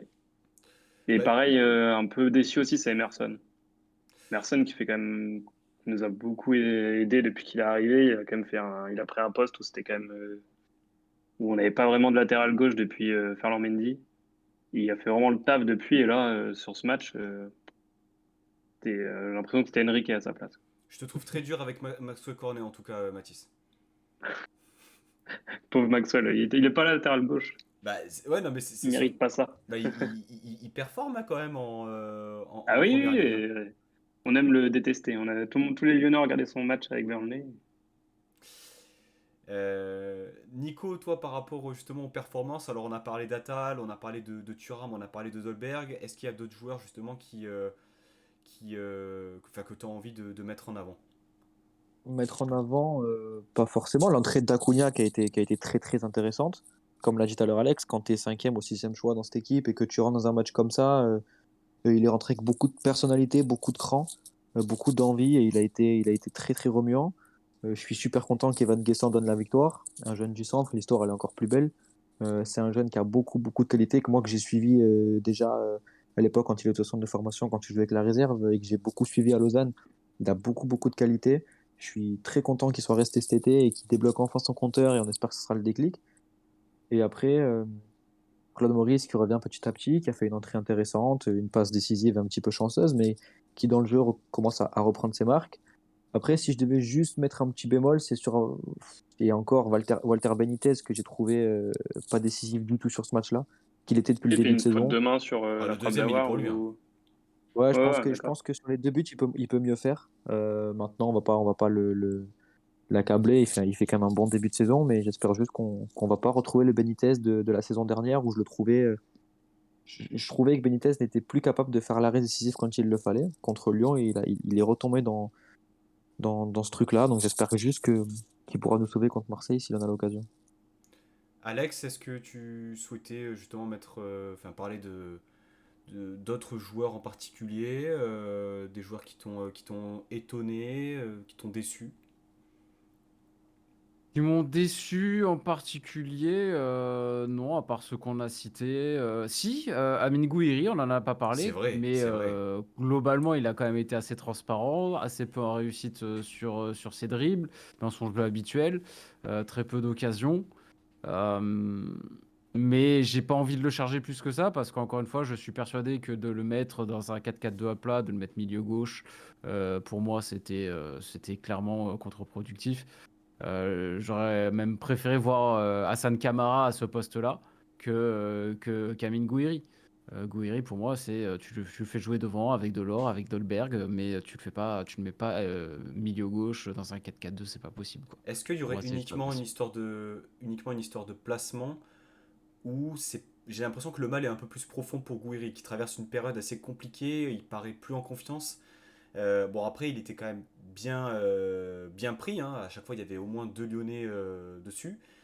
Et j'ai quand même l'impression qu'il est un peu dans le creux de la vague, Gouiri, Alex. C'est possible qu'après ces deux pénaltys manqués et qu'il soit un petit peu plus, voilà, qu'il ait un peu plus de doutes. Après, il me semble qu'il a marqué avec les espoirs entre-temps. Oui, Sur penalty, ouais. Euh, Ouais. ouais. Ah, c'est sur penalty? Ouais, ouais. Ok, bon, tu me diras, ça peut lui faire du bien de marquer oui, sur tout à fait. penalty. Voilà. Mais c'est possible qu'il ait un petit peu moins confiance, un peu moins confiance en lui. Mais sur le terrain, j'ai pas vu quelqu'un qui n'était pas en confiance. Un garçon qui Hmm, n'est pas en confiance, globalement, c'est quelqu'un qui ne va pas tenter de choses. Gouiri a tenté des Exactement. choses contre Lyon. tout à fait. Il a essayé de dribbler, il a essayé de percuter, il a essayé de développer son jeu habituel. Déjà, c'est pas évident d'avoir ce style de jeu-là face à une opposition comme celle de l'Olympique Lyonnais. C'est quand même un très gros match, en plus un match particulier pour lui. J'ai pas eu cette sensation. Je pense sincèrement que c'est plus une question de positionnement, de registre de jeu. Ok, ok, ok, très bien. De toute Moi, façon, j'ai plus l'impression oui, qu'il a moins de réussite qu'avant. Je trouve qu'avant, sur certaines initiatives, il avait le compte favorable, il avait tu vois, ce petit truc qui faisait que son dribble passait. Par exemple, hier, deux, trois fois face à Léo Dubois, il fait le bon geste, mais derrière, il y a toujours un pied ou un mollet qui va contrer le ballon. Je trouve qu'il est juste moins en réussite, mais là où c'est plus qu'encourageant, c'est qu'il est toujours en train de tenter, toujours en train d'oser, de prendre sa chance. Donc, moi, vraiment, vraiment pas inquiet par la période que traverse Amine Gouiri. ouais, je pense que vous avez raison tous les deux parce que finalement, ouais, il a toujours cette volonté de percuter, cette volonté de créer quelque chose et finalement, ça se joue à très peu quoi, sur les actions. Euh, de ne pas avoir simplifié son jeu après quelques ratés. Oui, c'est vrai qu'Alric sur le chat nous dit qu'il aurait pu peut-être épurer un peu son jeu. Des fois, il était un peu trop dans l'exploit peut-être individuel, aurait pu être un peu plus altruiste par moment, je ne sais pas. Mathis, toi en tant que supporter lyonnais, le fait de voir Melvin Barr, Amine Gouiri et l'année prochaine Ryan Cherki signer à Nice, tu analyses ça comment un peu les Ça va, boules, je suppose? on a réussi à garder Jeffrey Adelaide. Alors, avec grand Mais plaisir. Avec grand plaisir. voilà, Et on vous le laisse, hein. je sais pas si c'est un cadeau empoisonné ou pas. Non, non, non, c'est. Mais non, bah là, oui, voir Bard faire le match là, un peu dégoûté. Parce que quand tu vois la doublure d'Emerson, c'est Enrique, pas top. Je pense enfin, pour un club comme Lyon, on peut s'attendre à mieux. Après, Gouiri, c'est pareil aussi. Enfin, on sait le talent qu'il a, on sait ce qu'il vaut. Surtout là, après, ça fait il est déjà parti, c'était il y a 2 ans. Il avait sa place à Lyon aussi, mais après, c'est des jeunes qui ont envie de jouer tout de suite et qui ils ont raison. Après, ils ont une place à Nice, autant y aller. Mais surtout Bard, je pense que Bard aurait pu rester et ça aurait fait du grand bien à Lyon. Alors qu'on me dit, Pancho, je te trouve très dur avec Jeffrey Adelaide. Écoute, qu'est-ce que vous en avez Il était pensé? pas mauvais, hein. Non, il était Il pas était pas mauvais, mais mauvais. enfin, moi, je m'attendais quand même à quelqu'un qui porte un peu plus l'équipe. Quand même, on parlait du capitaine de l'équipe de France des Espoirs, un mec Ah, avec les qui gars, tout. le contexte, Ouais, il le revient des contexte, croisés, bien il est sûr, dans une équipe qui mais est complètement perdue, il n'a pas d'entraîneur, parce que pour moi, c'était pas un entraîneur, c'était un animateur, et derrière, il se refait les croisés, donc je veux dire, à un moment donné, Bah, pas Oui, pour évident. Donc, ça, pareil, 100% d'accord. Honnêtement, j'ai beaucoup de mal à charger Jeffrey Adelaide sur son passage chez nous. j'ai et peut-être encore, été. je trouve que dans certains matchs, c'était l'un des seuls à surnager techniquement, à apporter cette touche technique au milieu que tu n'avais pas. Donc, j'étais même prêt à un moment donné à me poser la question, est-ce qu'on prend le risque de le conserver, malgré les croisés, malgré ses performances. Donc, compliqué quand même de charger Adelaide. Effectivement, un coach en bois avec une animation en bois, qu'est-ce que tu vas faire à part du. C'est vrai on peut faire peu de choses. Messieurs, je vous propose de passer au super quiz. Donc, ben, vous avez bien travaillé, vous avez bien révisé. En plus, vous m'avez dit ça donc juste avant de commencer, ce qui est absolument rassurant. Donc, 5 petites questions. Voilà, donc il va y avoir de la rapidité. Donc, simplement, dès que vous avez la réponse ou dès que vous voulez proposer quelque chose, vous donnez votre nom, histoire voilà, que la parole soit donnée et que vous puissiez répondre. Est-ce que c'est OK pour vous? On peut y aller? ouais. C'est là où on doit Allez-y. se méfier d'Alex. Alors, Alex, je ne sais pas, mais en tout cas, Nico, oui, il y a un passif, qui est extrêmement positif dans l'émission. Première question, là, on cherche un joueur. Donc, dès que vous l'avez, vous donnez votre prénom. Je vais vous donner donc ses clubs. Donc, c'est un joueur qui a été formé à Boca Junior. Prêté au Betis Sevilla, Boca Junior, OGC Nice.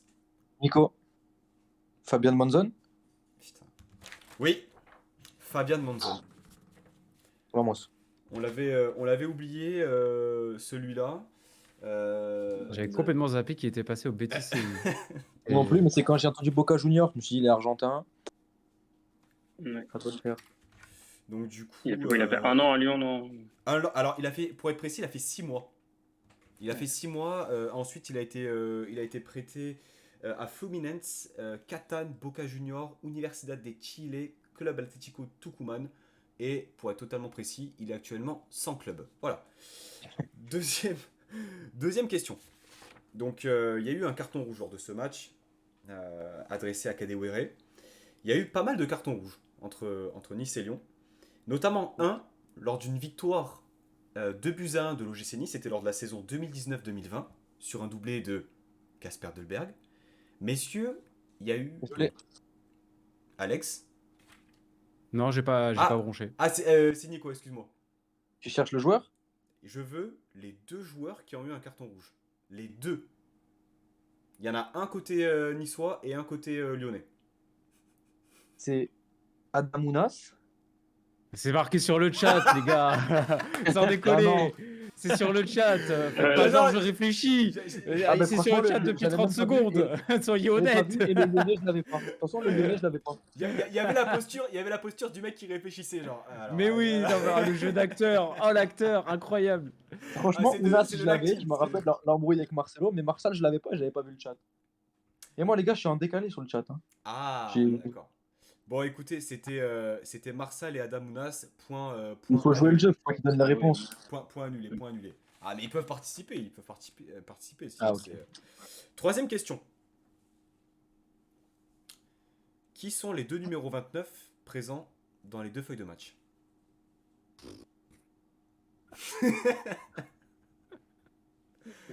J'attends. Nico, Oui. Lucas Dacunia et Enrique. Non.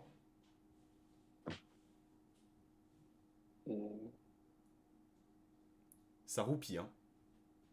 Je vais C'est tenter pas- je vais c'est tenter pas un truc, Alex. Du Ouais. coup, il me semble que c'est Lucas Dacunia chez nous. Oui. Et c'était pas Kadewere? C'est un non. Mathis, je crois que c'est Cacré, non? Non. Oh, putain. Mais non. Nico, Oui. non, Dacunia et Diomandé, mais c'est pas ça, je suis un con. Ah si, c'est notre. Ok, j'ai. Proposition, C'est Mathis, peut-être? c'est notre pépite suisse, non? Ah oui. Ouais, Effectivement. gros mollet. Allez, point pour Mathis. Bien joué, Ouais. Mathis. C'est qui? Shaqiri. Shaqiri. Shaqiri. Ah ouais. Ce Gros bon mollet, vieux ouais, j'avais Shaqiri. pas compris. Quatrième question. On a beaucoup parlé à la suite de ce match d'un autre match qui s'est déroulé lors de la saison 2008-2009. On est loin. On est à Gerland ce soir-là. Nice mène 2-1 à la mi-temps. Lyon revient à 3-2 sur des décisions arbitrales qu'on va juger douteuses. Lors de ce match-là, il y a un joueur lyonnais qui réalise un doublé. Qui est-ce? Alex. Ouais. Benzema. Non. Il marque. Non? Non, il marque, mais c'est pas lui qui met un doublé. Ah, mince. Un doublé. Nico, Oui. Ben Arfa. Non. Alex, ça m'étonne que t'aies pas trouvé cette réponse. Ah bon? Oui. Euh, Ah putain, je sais, Nico. Juninho. Juninho, du coup. Oh, pff, Accordé à Mathis. Accordé à Mathis sur le gong. Mathis, est-ce que tu as regardé le chat ou pas? Non, non, non. Non, mais Moi, je j'ai sais la pas. tête à Alex. Ça me paraissait tellement évident que c'était Juninho que je n'osais pas faire. C'est Juninho qui a mis un doublé sur ce match, qui met d'ailleurs... non, c'est pas lui qui met le pénalty à la fin, mais qui met effectivement un doublé. Bien vu, Alric, Alex, vous êtes des bons. On a eu quand même Jimmy Brillant hein, comme proposition. Doucement. on se respecte quand même, des doublés de Jimmy Brillant, faut Doucement, pas déconner. doucement. On va pas faire une On question. est sa pourtant favorite quand même en Ligue 1. Dernière question. À l'heure actuelle, combien y a-t-il de points de différence entre Nice 3e et Lyon 9e? 3 points, Mathis. J'allais le dire. C'est beau, hein. C'est beau. Hein. Mathis qui remporte ce super quiz avec 3 points. Bravo à toi, Mathis. Merci. On respecte les adversaires. Voilà. Nous, l'important, c'est qu'on gagne sur le terrain. Bah ouais. Exactement. Je voulais pas repartir avec- Alex, belle performance. On aura essayé. L'important, c'est de participer. Et l'important, c'est l'essentiel, comme dirait Christophe Galtier. Exactement. Dernière rubrique. Prono, messieurs, parce qu'on n'a pas le temps de respirer. Hein. Mercredi soir, le match Nice-Marseille rejoué. Messieurs, ce match-là, comment est-ce que vous voyez justement le dérouler? Est-ce que ça va être serré? Quel score vous voyez? Là, ça fait beaucoup de questions. Alex, tu en penses quoi? C'est hyper compliqué, je trouve, de pronostiquer un match pareil parce qu'il y a un tel contexte, il va y avoir une telle animosité, je pense, de la part des deux équipes, que ça peut dégoupiller et avoir un match totalement débridé, avec beaucoup de buts, ou ça peut, à l'inverse, être totalement fermé, avec aucune des deux équipes qui veut prendre de risques dans un match que personne ne veut perdre. En fait, en gros, on va avoir le derby, voilà, le derby de base, avec vraiment aucune des deux équipes qui ne veut perdre. Et moi, si je m'en réfère à une certaine logique, je dirais que je m'attends plus à un match fermé. Le match débridé, tout ça, avec un gros spectacle, avec plein d'erreurs défensives qui, du coup, on aurait plein de buts, tout ça. C'était plus un souhait que vraiment un pronostic. Moi, honnêtement, j'ai plus tendance à voir à un 0-0 ou une courte victoire 1-0 d'une des deux équipes. Après, ça va. En fait, je pense que c'est surtout un match qui va se jouer dans les têtes. Ça se jouera à l'équipe qui saura le mieux gérer ses émotions et qui arrivera presque à faire fi du contexte ou au moins à s'en servir juste comme moteur, comme motivation, mais qui n'oubliera pas de jouer. S'il y a une des deux équipes qui arrive réellement à faire ça, je pense que ça peut le faire. Euh, et dans ce sens-là, je vois mal Marseille le faire. Hmm. Dans ce sens-là, je vois plus Nice être capable d'être froid et pragmatique dans ce genre dans ce genre de situation que Marseille. Marseille, pour moi, il y a plus de joueurs dans cette équipe capables de dégoupiller, de péter un plomb durant le match. Ouais. Euh, je, je dirais 0-0 ou courte victoire à 0 de Nice. J'ai du mal quand même à imaginer ce match avec beaucoup d'animosité, avec toute l'histoire qui a suivi justement ce premier match. J'espère et je pense que justement ça va être, il va y avoir un bon esprit et que le match va se dérouler convenablement, qu'il va pas y avoir d'excès, même si bon, j'en doute un peu, mais je pense pour la publicité de la Ligue 1, le premier Nice-Marseille a fait quand même pas mal souffrir beaucoup d'amateurs de foot de toutes parts.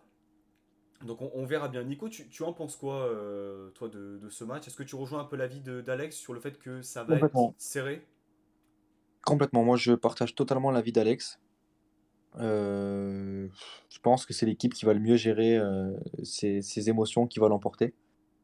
Maintenant, comme lui, en fait, je m'attends pas du tout à un match ouvert. Euh, Après, je sais que Nice aime jouer contre des équipes comme Marseille qui laissent beaucoup d'espace. On l'a vu hier soir, hein, il y a beaucoup d'espace dans le dos de la défense. Marseille va être fatigué, va être très fatigué. Je pense que ça va jouer aussi parce qu'après un match contre la Lazio, après un match contre Paris, rejouer le mercredi contre Nice dans un match euh, si important parce que c'est un match qui va être déterminant, je pense, dans les têtes des deux équipes. Je pense que Nice a l'avantage physique déjà parce qu'on va être moins fatigué. Et je partage totalement ce qu'a dit Alex sur le fait que je vois beaucoup plus Nice être capable de garder la tête froide et au moindre fait de jeu, je vois les Marseillais peut-être plus capables de péter un plomb et de sortir du match. Mais je m'attends à un match très très serré avec, je pense, très peu d'occasions et un but de raccro à la dernière minute d'Andy Delors et qui fait la célébration. Voilà, 1-0 pour Nice. À la limite, je rajouterais peut-être un truc qui pourrait jouer en défaveur de Nice, c'est l'état d'esprit. Si Nice joue avec le même état d'esprit qu'à 3 ou que contre Lyon en début de match, on va se faire tuer. Hmm. Ça, par contre, là, eux, ils ne doutent de rien, par contre, en face. Je dis Si Delors on- qui marque, mais Delors ne jouera pas en fait, non? Oui, oui, en fait, oui, je précise et après je te redonne la parole, Alex, que Delors ne Ouais. jouera pas, Amin Harit ne jouera pas et Paul Lirola ainsi que Milik, qui était blessé justement sur la première feuille de match, ne joueront pas. Donc Que du Milik coup, soit Ah, pas là, c'est une bonne nouvelle, hein. Milik non plus? alors Milik non plus. Milik, Alors alors on m'a apporté l'information, mais je ne savais pas. Je pensais que c'est uniquement les joueurs qui n'étaient pas qualifiés sur la feuille de match, mais également apparemment les joueurs absents sur la feuille de match. Apparemment il y a aussi Paolo Lopez, mais Paolo Lopez était déjà dans le groupe, non, Ouais, sur je ce pense donc qu'il c'est match-là. était déjà. Lirola, il s'est trompé, je crois. Ah, Paul Lirola, d'accord. Ok, ok. Bon, ce qui est bien, c'est qu'on aura Attal, vu qu'il s'était blessé au début du match. Oui, c'est vrai. Et Alex, du coup, on n'aura pas Kluivert. je te laisse finir ce que tu disais tout à l'heure. Non, non, je disais ça. Si on retrouve le Nice de ces dernières semaines, trop gentil, qui se regarde jouer, face à une équipe comme l'OM, par contre, on se fera bouffer. Si on reste sur la même mentalité que celle de la fin de match contre Lyon, celle que l'on avait sur les premières journées de championnat, là, par contre, effectivement, là, on aura des chances de gagner ce match-là. Mais clairement, hein, ce match-là, ce genre de match-là, c'est un match d'homme, pas dans le sens homme, femme, viril, je sais pas quoi, dans le sens où vraiment c'est tout va se jouer dans les têtes. Qui aura le plus de caractère, qui aura le plus de personnalité. C'est vraiment là-dessus que ça va se jouer. Et dans ce registre-là, Marseille a un avantage sur Nice. Mais ils ont aussi mais ils en ont presque tellement que du coup ça peut aussi leur jouer des tours. Donc c'est pour ça qu'il est vraiment très très compliqué à pronostiquer ce match-là. Mais après sur la qualité technique en soi, les deux équipes se valent, elles ont des styles différents, mais la qualité technique se vaut chez ces deux équipes. Euh, Aujourd'hui, ce sont des équipes avec des budgets quasiment, pas quasiment similaires. Nice a un peu moins, mais qui attirent à peu près les mêmes joueurs. En termes d'attractivité, Nice aujourd'hui n'a plus grand-chose à envier à l'OM quand il s'agit de recruter des joueurs, de monter un projet. Ils ont les moyens financiers de compenser, on va dire, le manque de prestige du club par rapport à l'OM. Tu On l'a vois? vu avec Delors, hein.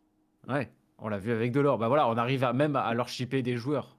Mm. Donc c'est voilà, c'est dire à quel point Nice a évolué à ce niveau-là. Alors après, évidemment, on va pas se bercer d'illusions. C'est très bien que c'est grâce à Ineos et que c'est grâce à l'argent. Sans ça, il ne viendrait pas. C'est pas nos jolis titres gagnés dans les années 50 et 70 qui les font rêver. Soyons tout à fait clairs là-dessus. Notre Coupe de France en 97, tu l'oublies, Alex, je crois. Ah, c'est vrai. Ah oui, cette magnifique coupe gagnée en même temps qu'on descendait en Ligue 2, c'est vrai que ça doit faire rêver beaucoup de monde, hein. Ah ouais, ouais. Je pense qu'en dit Delors, ça, il a dit, ah ouais, 97, Ah, Fred Jurel qui soulève 97, la coupe. je m'en rappelle, Ah ouais, 97. je pense que là, il s'est dit, ok, je signe ici, il a club de gagnants, quoi. Non, non, mais c'est vrai que moi j'attends avec impatience ce match. J'espère qu'on aura droit à du vrai bon foot, même si il y aura de l'animosité parce que ça reste un derby. Mais et ouais, une petite victoire, hein, un petit 1-0 avec un but de Raccro, c'est vrai que ce serait le scénario idéal. Mais en tout cas, on fait plein de confiance avec cette victoire euh, Scénario contre. idéal, pour moi, on leur en met 5, hein. Ça, pour moi, c'est ça le scénario idéal, hein. Le 1-0 avec un but de raccro. Ah bah, Je pense que le scénario Je m'en idéal, contente. c'est 5-0. scénario idéal pour moi, c'est victoire. Voilà. C'est 5-0 avec des CSC de Alvaro et Guendouzi. Voilà, je pense Mais que ceci dit, on pourrait peut-être avoir l'avis de notre ami lyonnais. C'est bien d'avoir un pronostic et un Tout à avis fait. extérieur sur ce match.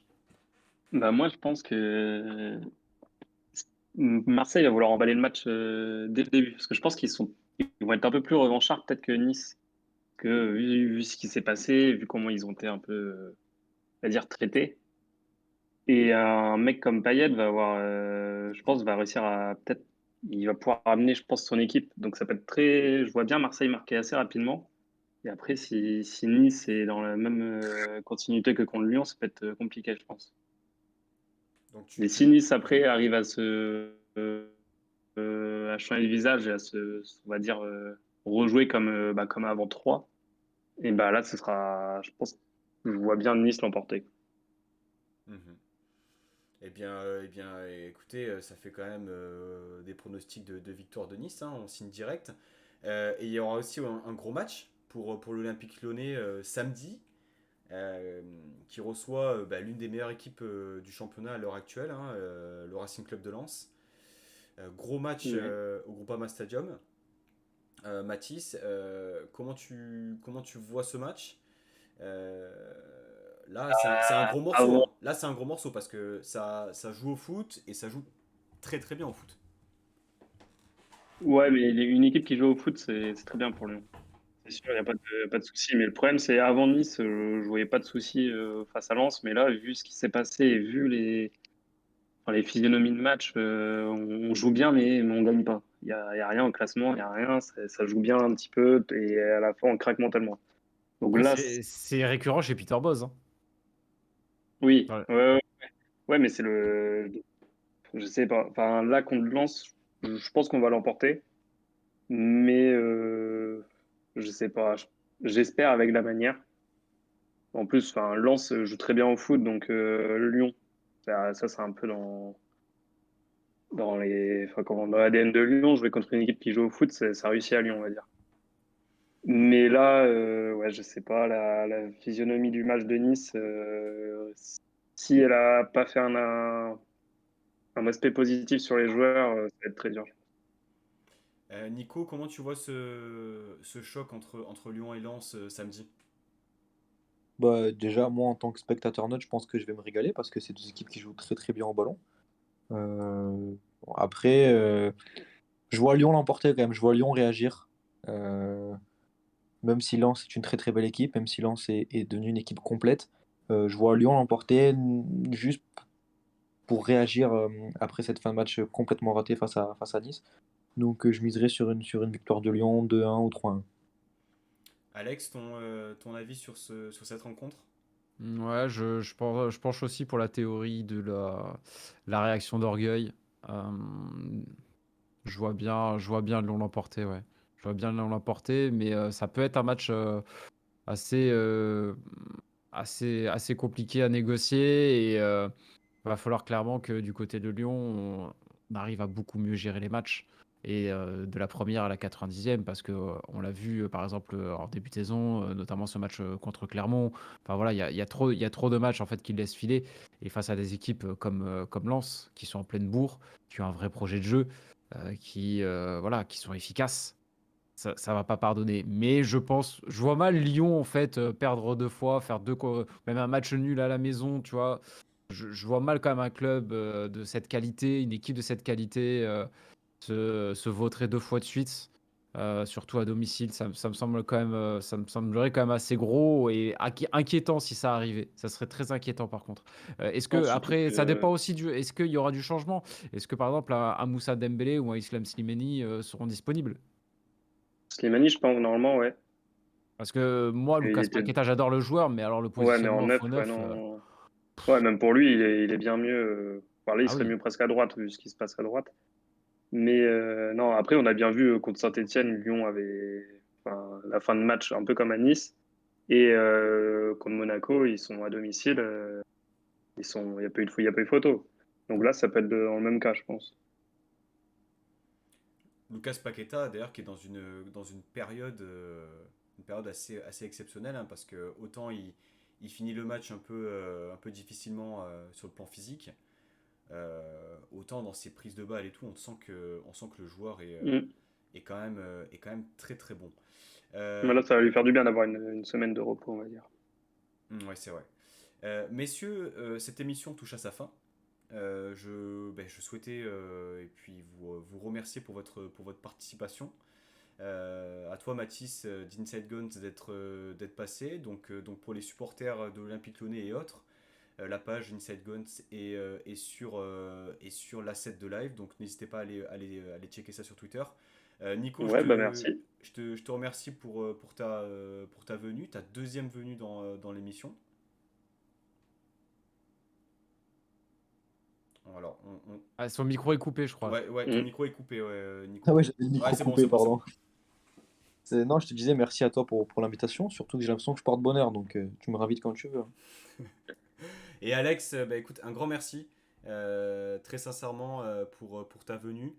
Avec plaisir. Et puis, écoute, tu reviens quand tu veux dans l'émission, au plaisir en tout cas. Merci également à toutes les personnes qui ont interagi sur le chat. Vous étiez quand même nombreux ce soir. Donc, on se donne rendez-vous jeudi soir pour la prochaine émission du Club Pancho.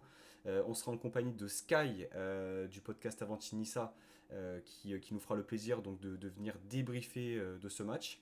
Messieurs, je vous souhaite une très très bonne soirée, une bonne semaine à vous et au chat également. Et puis Issa Nissa. Ciao, ciao, merci. Merci Salut les gars. beaucoup pour l'invitation. Salut.